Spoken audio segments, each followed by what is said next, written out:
very odd happening in the skies above New Jersey. Dozens of drones have been spotted at night flying in at least 10 different counties across that state.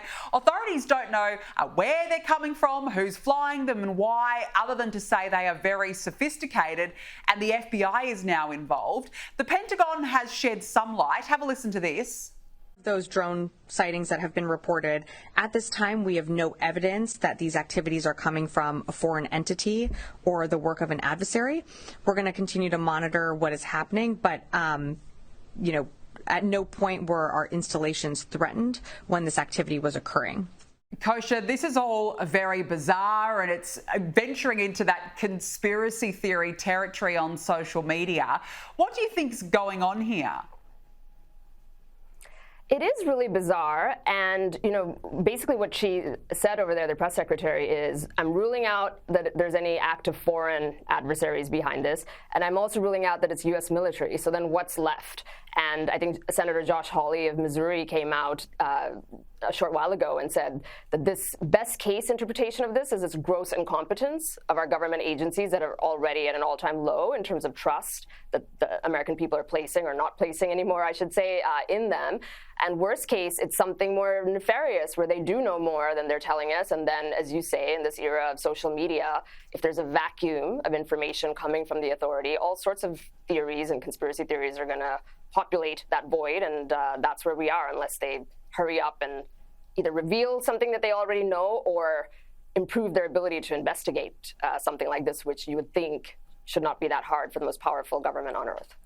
Well, absolutely. But even if you were a resident of the area, you'd be a bit worried. I don't know, I'd be a bit on edge if I saw all these drones flying above my head every day and not one person can give an answer as to why they're there. So it's certainly a little bit unnerving. I look forward to hearing more about that.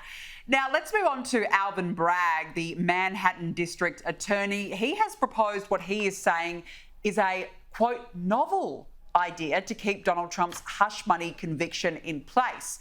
Now, Kosha, I'll go through it with our viewers. He has suggested that the Manhattan Supreme Court Justice could write on the court docket that Trump's guilty verdict still stands, but then cancel Trump's sentencing entirely. And by doing so, it would apparently freeze any other actions in the case.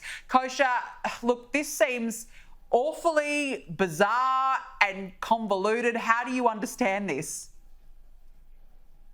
A novel idea is certainly a charitable way to put it, and everything else he did with this case was very novel, just bringing the case to begin with, stretching a bookkeeping issue, which at best would typically be a misdemeanor charge, into 34 felony counts, and then getting the jury to come to a guilty verdict in Deep Blue Manhattan, where this very political man, was faced with a very politicized jury.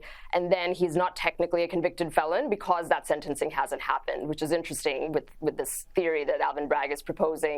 Trump would not be a convicted felon, and that headline would have to be removed from the lexicon. I'm not sure that it would stand. The Trump team has all sorts of legal counter-arguments and remedies to this. They are pushing for dismissal altogether on various legal grounds, and the judge has not given an indication on when he's going to rule on either side of this and where this case is going to go. It's also worth mentioning really quickly, Danica, that this guy, Alvin Bragg, is a headline chaser, and he is the same person that brought charges against Daniel Penny, that case that was going on for some time, and he was found not guilty yesterday, the United States Marine veteran who was charged with subduing the very menacing person on the subway. Meanwhile, crime is up in New York. He's got an abysmal prosecutorial record, Alvin Bragg, where he gives out these very generous plea deals to actual criminals, and then he's going over here and prosecuting people like the Marine veteran and Trump. People see this. This is an elected position. It's really hard to kick Democrats out of New York, but it has happened in San Francisco and LA recently, where very left-wing district attorneys were kicked out, and he's up for election next year, so that's going to be very interesting to watch what happens with him. Perhaps maybe, Kosha, that's why he's doing it, to get a grab, get a headline ahead of being up for re-election next year. Maybe that's it's all in the timing, possibly. Now, I want to talk to you about RFK Jr. He is reportedly lobbying for his daughter-in-law and former campaign manager, Amaryllis Fox Kennedy, to land the role as number 2 at the CIA.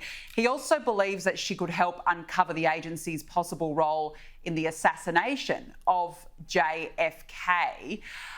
Kosha, do you think that this will happen? Do you think that he's got enough influence to be able to say, put this woman in? How do you think it will play out? It's really interesting. RFK has a lot of support at the grassroots level for all the reasons we know and followed in the election. He's also feared and hated by many people in the Democrat Party and even the Republican establishment. The interesting thing is that number 2 at the CIA does not require Senate confirmation. So it's ultimately in Trump's hands and John Ratcliffe, who's the CIA designee, if he will get confirmed by the Senate, which everyone expects he will. Those 2 can decide this. And I'm not sure who else they're considering, but it is interesting because these people are all disruptors, which is what the American people want right now. The daughter-in-law has supposedly really worked at the CIA in deep clandestine undercover and wrote a book about it, which was not approved by the CIA to write about, but she is somebody who has experience in the field. And of course, the personal investment that the Kennedy family will have necessarily in seeing if the CIA played any role whatsoever in the JFK assassination, which is a theory that's been floating out there for some time. Somebody like her and RFK obviously have a vested interest in finding that out. So it's an interesting proposal, and it'll be up to Trump and John Ratcliffe to ultimately make that decision. Okay, well, we will await to see what happens there. Kosha Gada, great to speak with you as always. Thanks for joining me.